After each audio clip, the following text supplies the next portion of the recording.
To summarize, just to give you an update of how I think it's going in court. I want to tell you a couple of things that I found unusual or maybe even disturbing. The Attorney General has hired a QC named Mr. Caldecott, and he is putting the prosecution's case.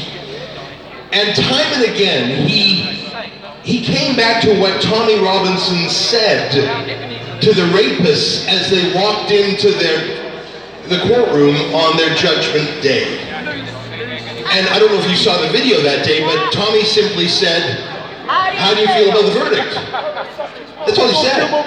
He didn't swear at them. He didn't insult them. He did not say, "You are guilty." He didn't prejudge them. He simply said, "How do you feel about your verdict?" And they either ignored him or they swore at him and insulted his wife and his mother. But that's it. And I put it to you, that is more gentle than anything the mainstream media does to Tommy as he goes into court. Okay, we know that. But let me tell you what Mr. Caldecott, the prosecutor, said again and again and again in court today. He said that what Tommy Robinson did to those rapists by simply saying, "How do you feel about the verdict today?" Mr. Caldecott, the lawyer hired by the Attorney General to prosecute Tommy Robinson, said that Tommy Robinson had molested those rapists. I swear to God, he used the word molestation again and again and again. He just wouldn't stop using the word molestation. Robinson said, the prosecutor, "It's the molester." Not one hard word about the rapists themselves. I listened intently to the prosecutor, and not once did he call the rapists of children molesters. He was concerned about their feelings.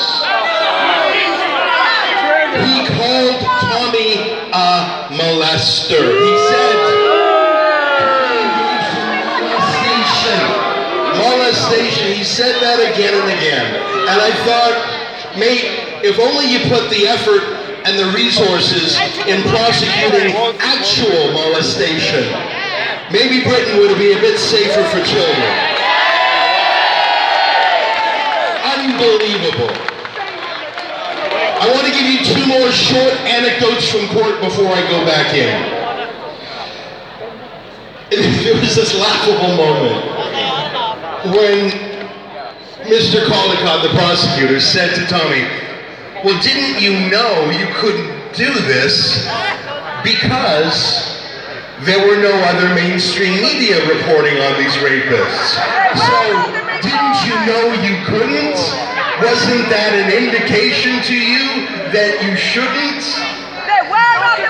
As if the mainstream media were the arbiters of what's news or not. As if they haven't engaged in a 20-year cover-up of these rape games. As if they accurately reflect what's important and newsworthy. As if they weren't just the fake news smearers. I got a real laugh out of that. Because the logic was, if the state broadcaster, if the government journalists at the state broadcaster BBC don't think something's news, then it ain't news. But stay with me one moment, because that's what Mr. Caldecott said. "Tommy, you should have been guided by what your competitors were doing." Okay. Let us, for the sake of argument, accept that faulty logic. But then tell me, Mr. Caldecott, when the BBC, when the local newspapers continued to have on their websites, publishing every day, the name, age, description, and address of the accused rapists, that Tommy read from their websites. If Tommy Robinson is supposed to censor himself because the mainstream media isn't talking about something, if that's the logic we're using, Well, then cannot Tommy Robinson rely on the mainstream media who that very day was publishing those names? I don't think he can suck and blow at the same time. I think, and isn't that the situation here? The BBC, to this day, has never taken down the names and identities of those accused rapists. But only Tommy was thrown in prison for it. Let me close with one last anecdote. This was near the very end. There you go. This was near the very end of the prosecution's remarks. I tell you, he wasted so much time on arcana, on details that I think he was trying to pull together a pile of feathers. He had no case. I was embarrassed for him, frankly. At a certain point, professional ethics. I mean, I believe everyone deserves a lawyer, even a murderer. Our system depends on a lawyer to be there for a murderer.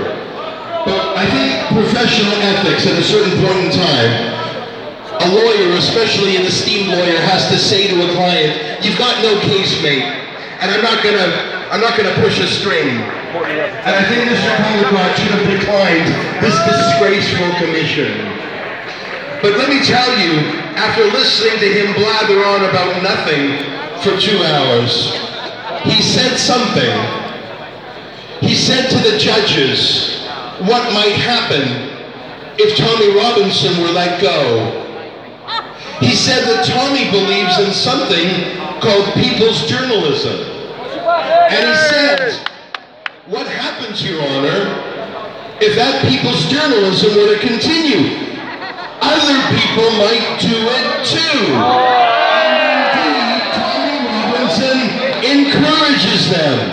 And finally, we heard the real argument of the Attorney General. This was not about contempt of court. This was not an attempt to smear Tommy as someone who engaged in molestation. That was just a throwaway insult. This is their fear that the monopoly on public conversation is coming to an end. And as I look out here, there must be 30 cell phones videoing me right now, and you know what? Every one of you is a people's journalist. Every one of you is a broadcaster. Every one of you is a reporter. And I gotta tell you, I trust any one of you more than I trust the overpaid wankers at the CBC or the Guardian. My friends,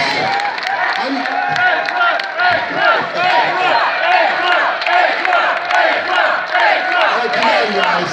Come on. I just want to say, we don't say wankers in Canada. So I've got to say that word while I'm here in the UK. All right. Well, I'm going to go back in now.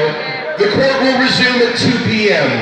I think that Mr. Furlong, Tommy's lawyer, will probably take about an hour to finish. And I understand that he may be playing a video to demonstrate the double standard that I've illustrated. What the mainstream media can do. I'll see about that. I think it's likely that the judges will not issue their judgment today. I don't know, but if I had to guess, I'd say they would want to be very careful about it. They would want to take this very complicated matter and do a good job. And I support that. And let me remind you that there is still justice in the United Kingdom. And I say this as a critic, because think about it.